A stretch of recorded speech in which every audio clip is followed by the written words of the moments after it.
these are the right ones, and also how to then the process of the, you can't let the developer to choose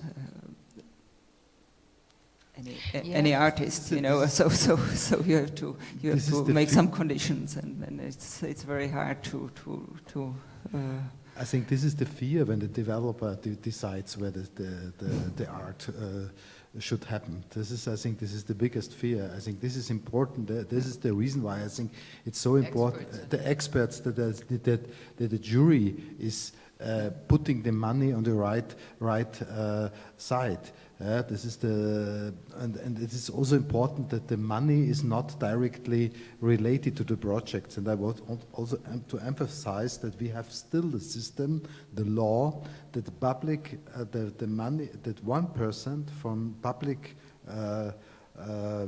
buildings has to be given to art. Yeah. That's what we have in this Prague we have as well.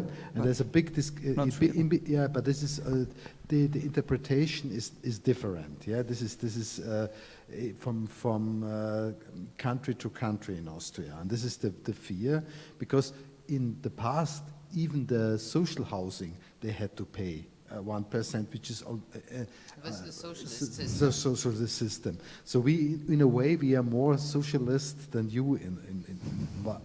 Meanwhile, yeah. Mm-hmm. I also think one should, in terms of this, how to work with these commissions and so on, and how to administrative them and build them up. And one of the most important thing in all of these situations now, no matter if it's with developers or politicians, is to educate them, which means that one can't take for granted that art will have a place there. They need to understand what a subversive act can do and why it's important. They need to be taught democracy in a way again, because they otherwise they forget about it.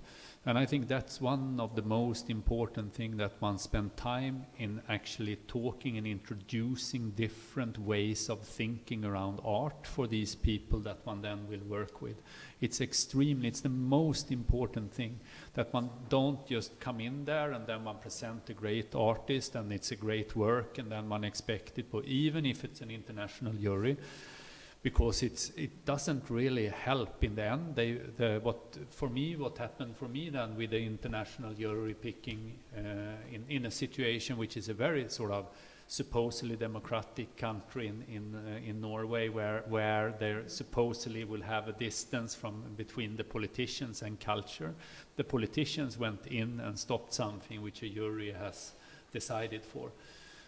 And which an international jury, state organization jury in art had decided for, and then the politicians comes in. And that could happen at any moment, of course, in the tradition here, or and that, these things can turn short. Educate and talk, and really, I think that is the most important thing.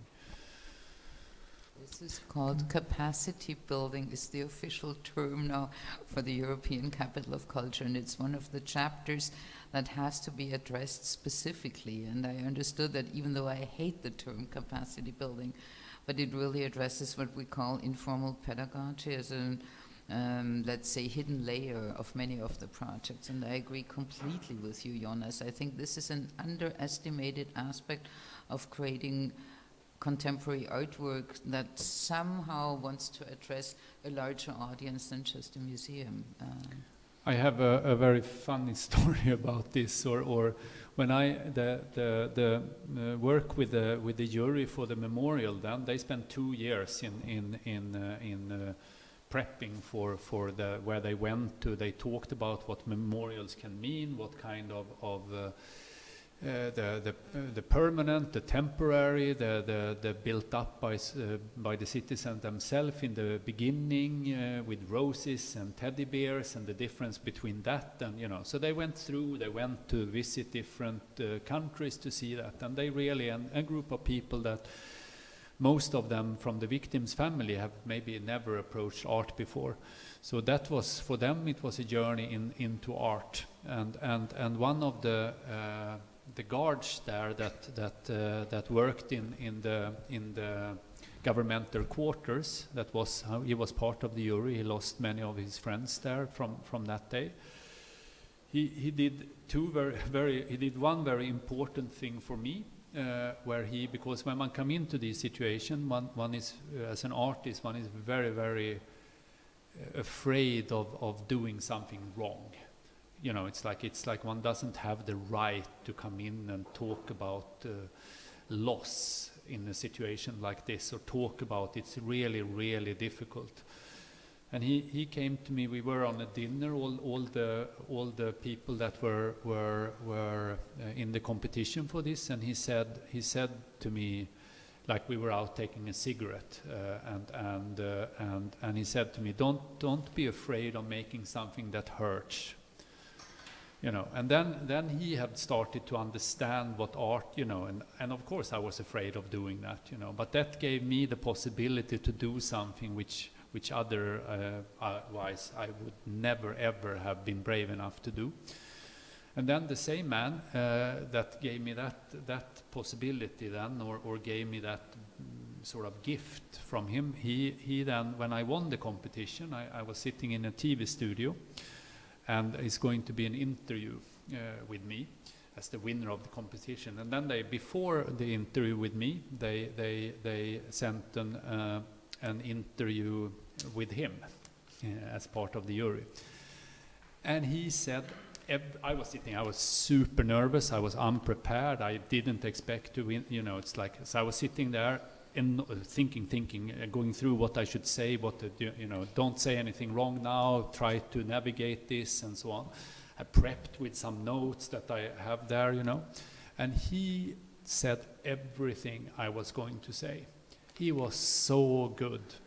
And they have been so educated during this, so he have understood what it was about. He can talk about, he talked about memorials in general, and I was like sitting there, and then they cut from him and me, and I was sort of, had nothing to say, because he had said it all, and I wrote him afterwards, and was like, but that was it was kind of also very showing what that kind of education and what that could do in opening up for people to understand what art can do, and for people that did not have a clue before. So that's again time. I can say one more thing, time, we are now over time, but one more thing about time also. During my process with this, that took 4 years, I changed the project leader 3 times, the curator then for the project, because their employments were too short, which created a big mess for me because of it was new people coming in the whole time. So it could be good to find new models for that when one rather follow a project and sort of an employment through, like because these processes in public space are very often complicated and long, and it doesn't really work if the person is not invested enough to follow through, and they know that they will kind of just wave goodbye to it after a year or 2 years. One need to be there together somehow. So that's sorry for the overtime. No, don't apologize. Thank you very much for to hear those experiences. Is you know, like present. So thank you very much for this. And I will give also the word to Dusan and Jitka. And thank you also for the fact that you're all hopeful. So it's quite you know, refreshing. So thank you very much, and it was a pleasure to meet you. Thank you, of course, very much for this, and I hope we will have an occasion to discuss it more, but in private. And I want to ask all of you whether you have any questions, and I think everybody's tired. Yeah. it's long today, yeah, sorry. I think it's time to slowly maybe close down this afternoon session. So if you agree, I would maybe just say a few words to finalize. So at the Monday there was a PhD discussion, and one of our more senior PhD researcher, he was somehow commenting the need for particular skills which we lack as an artist, like cooperate and be transdisciplinary. And he somehow summarized it that we have to learn to fail in the competition, to lose the competition, like to lose. So it was interesting that we have to learn to lose. And there was also kind of presentation about legislation within the public space, what a lawyer, allied lawyer, was presenting as examples of legal, illegal intervention in the public space, and she was describing where are the borders, how we could defend our acts, even as a kind of guerrilla acts and illegal artistic intervention. So there was also quite an interesting spectrum which somehow gave us certain strength to be active and autonomous and self-confident. And she was also interested, one of the thoughts that she was speaking about was kind of a right to the panorama, that in legislation we are free to own our panorama, that whatever we do with it as an artist, we can defend it, whether we somehow interact with private space, private property, but still we somehow have the human rights to have our own panorama. And today I also make a mark about your comment of art and not art. So there is also a very interesting point which I will think a lot about. And so thank you for your contribution, and for the next day, maybe there is after such a wide spectrum of samples of solution, how this complex issue could be solved. That for the next discussion, that it came to my mind that there is in our neighborhood there will be a development which will somehow host in a near future around 25,000 new citizens. Bubny Zátory. It's nearby basically Holešovice. And I realized, and I somehow shocked myself that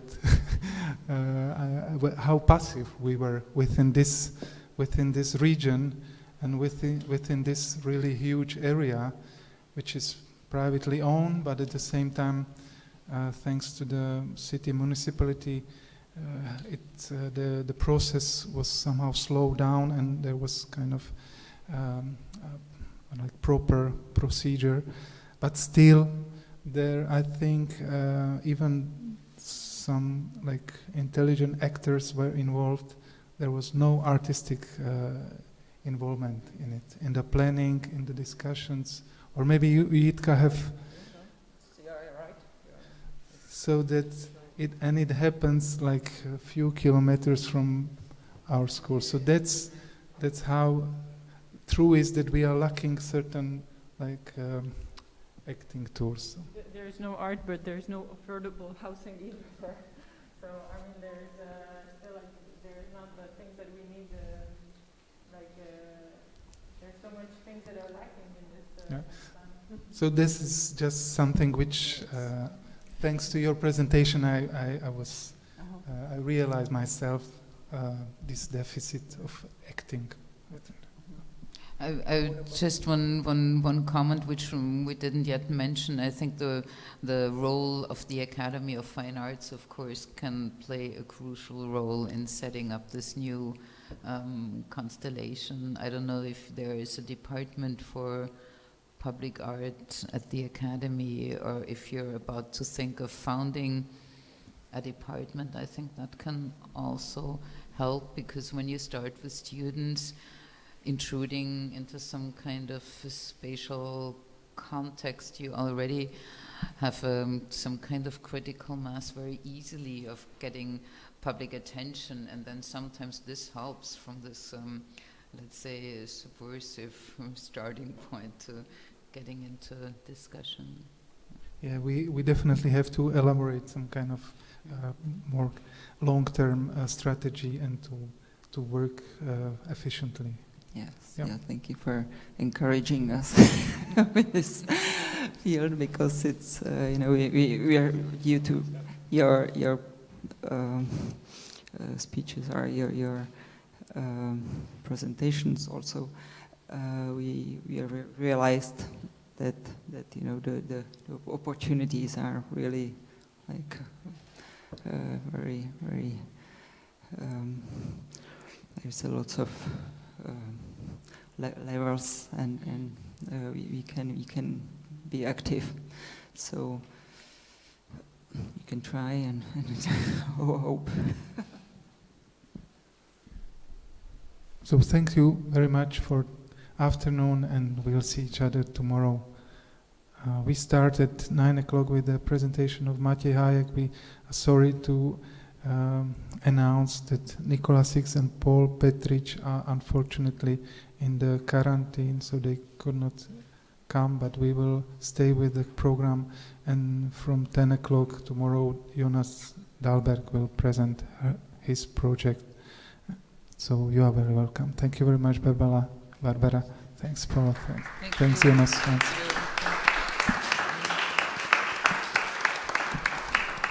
Thanks, Linda. And